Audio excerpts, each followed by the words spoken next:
और बढ़ते आगे आपको बता दें इंदौर से एक अहम खबर। अक्षय कांति बम ने एक बड़ा खुलासा किया है। नामांकन वापस लेने पर उन्होंने यह खुलासा किया। दरअसल उनका यह कहना है कि कांग्रेस संगठन का कोई सपोर्ट नहीं मिल रहा। प्रदेश अध्यक्ष और राष्ट्रीय अध्यक्ष से बात की, दोनों ने किसी ने मेरी बात नहीं सुनी। और अक्षय कांति बम का कहना है कि सचिन पायलट की सभा की उन्होंने मांग की थी, नहीं मिली। मेरे जनसंपर्क लगातार कैंसिल किए जा रहे थे और अकेले ही जनसंपर्क मुझे करना पड़ रहा था। और आपको बता दें कि इस तरह ये पूरा घटनाक्रम सामने आया और उसके बाद अब इस पूरे मामले पर खुलासा किया है अक्षय कांति बम ने। देखिए, जब भी आप चुनाव में लड़ने जाते हो तो कार्यकर्ता को मोटिवेट करना पड़ता है, उसके एक अपने काम होते हैं। लेकिन ये कहना कि परेशान करे, इंपॉर्टेंट ये है कि आज अगर किसी का, आज मैं आपको बताऊं 24 तारीख को मैंने नामांकन भरा। 24 तारीख की शाम को मेरे पास कोई कार्यक्रम नहीं था। 25 तारीख को मैं फ्री बैठा हुआ था। 26 तारीख को मेरा जनसंपर्क कैंसिल कर दिया गया। 27 तारीख को मेरा 2 वार्ड में मेरी मीटिंग हुई। 28 तारीख को मैंने बड़ी मुश्किल से कुछ कार्यक्रम खुद ऑर्गेनाइज करे और 29 तारीख को मेरा जनसंपर्क का कार्यक्रम 28 की रात को बताया गया कि 29 का भी आपका जनसंपर्क का कार्यक्रम कैंसिल हो गया है। ये 24 से लेकर 29 तक का सिर्फ मैं 5 दिन का आपको बता रहा हूं। बहुत सारे लोग कहते हैं कि एकदम से क्या हुआ। अगर आप लोगों ने देखा होगा तो 29 की सुबह मैं सब्जी मंडी गया था, लेकिन वो मेरे कहीं पे भी प्रोटोकॉल में नहीं था। चूंकि 29 को मेरा जनसंपर्क कैंसिल हो गया था, तो मैंने स्वयं कि मेरा समय बर्बाद ना हो और मुझे काम करना है, तो मैं खुद स्वयं सब्जी मंडी सुबह 5:30 बजे उठकर गया और 8:30 तक मैंने जनसंपर्क करा। आज जब चुनाव में 12 दिन आपके बचते हैं और लगातार अगर आपका जनसंपर्क का कार्यक्रम कैंसिल होता जा रहा है, तो एक प्रत्याशी क्या करेगा? मैंने अक्षय जी से कहा कि आपको नाम वापस करने की जरूरत नहीं है। आपके सपोर्टर है निर्मल कास्कर, उसको भेज दीजिए हस्ताक्षर करके, तो वो नाम वापस हो जाएगा, आपका हो जाता। बोले नहीं, मैं नहीं जाऊँगा।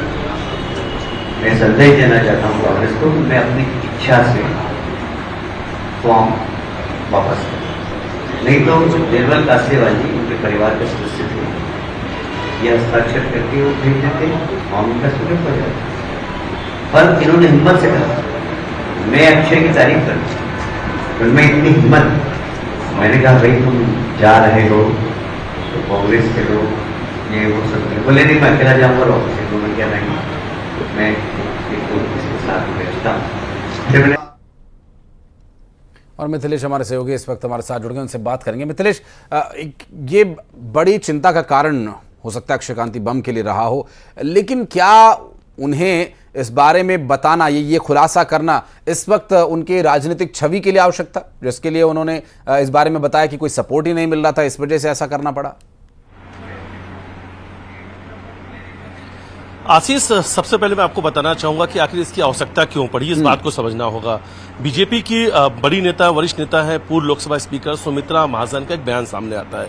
न्यूज 18 के मंच पर, न्यूज 18 के साथ ही उन्होंने बातचीत के दौरान कहा था कि अक्षय बम की कोई जरूरत नहीं थी। अक्षय बम कौन है किसी को नहीं पता है, तो हम चुनाव जीत रहे थे, शायद अक्षय बम की आवश्यकता नहीं थी। ऐसा फैसला क्यों लिया गया ये मुझे समझ में नहीं आया। और सिर्फ इसी सवालों को लेकर लगातार सियासत भी इंदौर में देखने को मिल रही थी। नोटा को कांग्रेस प्रमोट कर रही है और लगातार अक्षय कांति पर हमला कर रही है कि अक्षय कांति बम ने कांग्रेस के साथ गद्दारी की है और उन्होंने कांग्रेस को धोखा दिया है। इन सवालों के बीच आज अक्षय कांति बम बीजेपी के कैबिनेट मंत्री कैलाश विजयवर्गीय के साथ में बीजेपी कार्यालय पहुंचते हैं, प्रेस वार्ता रखी जाती है और फिर वो अपनी बात रखते हैं। वो कहते हैं कि गद्दारी तो तब होती जब मैं चुनाव के बाद, मैं चुनाव जीतता हारता जो भी कुछ था, उसके बाद में अब उस पार्टी को छोड़ देता। बोले वो मैं फिर अपने लोगों के साथ गद्दारी करता, जो लोग मुझे वोट देते, जो लोग मेरे नाम पे कांग्रेस को वोट देते, मैं उनके साथ गद्दारी करता। इसलिए मुझे लगा कि कांग्रेस पार्टी का मुझे सपोर्ट नहीं मिल रहा है, कांग्रेस पार्टी मेरे साथ नहीं है, लगातार मेरे प्रोग्राम कैंसिल किए जा रहे हैं। सचिन पायलट जैसे जो बड़े नेता है, उनकी सभा की जब बात इंदौर में की जा रही है तो वो सभा भी नहीं कराई जा रही है। तो वो बोले कि इन सब के कारण की वजह से मैंने कांग्रेस पार्टी को छोड़ के बीजेपी का दामन थाम लिया।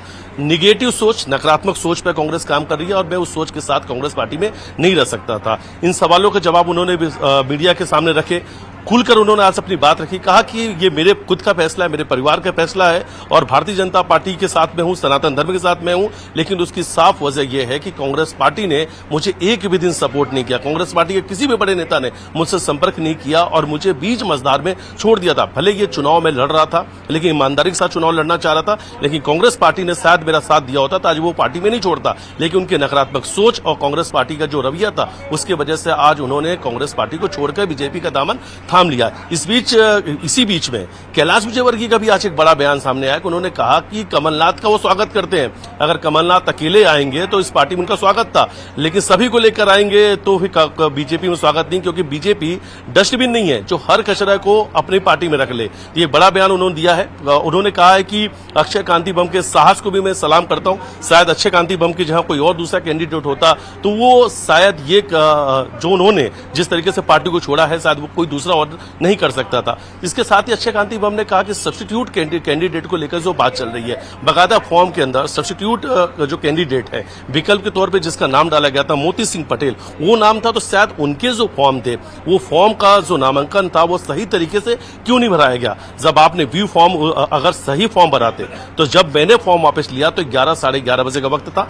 कांग्रेस के पास में 3 घंटे के लगभग का वक्त था। कांग्रेस पार्टी व्यू फॉर्म जो है वो मोती सिंह पटेल को दे सकती थी, तो आज उनके पास में एक उम्मीदवार होता है, कैंडिडेट होता। लेकिन उन्होंने कहा कि कांग्रेस ने अपने नामांकन फॉर्म में गलतियां की, जो सब्स्टिट्यूट जो फॉर्म भराया गया था उसमें गलतियां थी। आज उसकी वजह से कांग्रेस के पास कैंडिडेट नहीं है। अक्षय कांति बम ने उन्हें कोई धोखा नहीं दिया। अक्षय कांति बम ने जब नामांकन फॉर्म वापस लिया तो उसके बाद में 3 घंटे का वक्त बचा हुआ था और बोले ये फैसला मुझे इसलिए करना पड़ा क्योंकि मैं चुनाव की बात करता तो मैं अपने वोटर के साथ में, अपने समर्थकों के साथ में गद्दारी करता, इसलिए वो गद्दारी करने से बेहतर था कि मैं पहले एक बड़ा निर्णय ले लूं। मैं भारतीय जनता पार्टी के टीम में आ चुका हूं और आज भारतीय जनता पार्टी के साथ अब मैं सनातन के साथ आगे बढ़ना चाह रहा हूं। तो फिलहाल आज कई सारे सवालों के जवाब अक्षय कांति बम ने दिए, कैलाश विजयवर्गीय ने दिए। पूरी तरीके से भारतीय जनता पार्टी आज अक्षय कांति बम के साथ खड़ी नजर आई और कहीं ना कहीं अक्षय कांति बम ने जिन सवालों को लेकर वो भागते हुए नजर आ रहे थे, लगभग 7 दिन बाद, पिछले 6 से 7 दिनों से इस बात को चर्चा थी कि अक्षय कांति बम मीडिया के सामने क्यों नहीं आ रहे, इन सवालों के जवाब क्यों नहीं दे रहे हैं। बार बार कांग्रेस कह रही है कि नोटा का बटन दबाओ, नोटा का को प्रमोट किया जा रहा,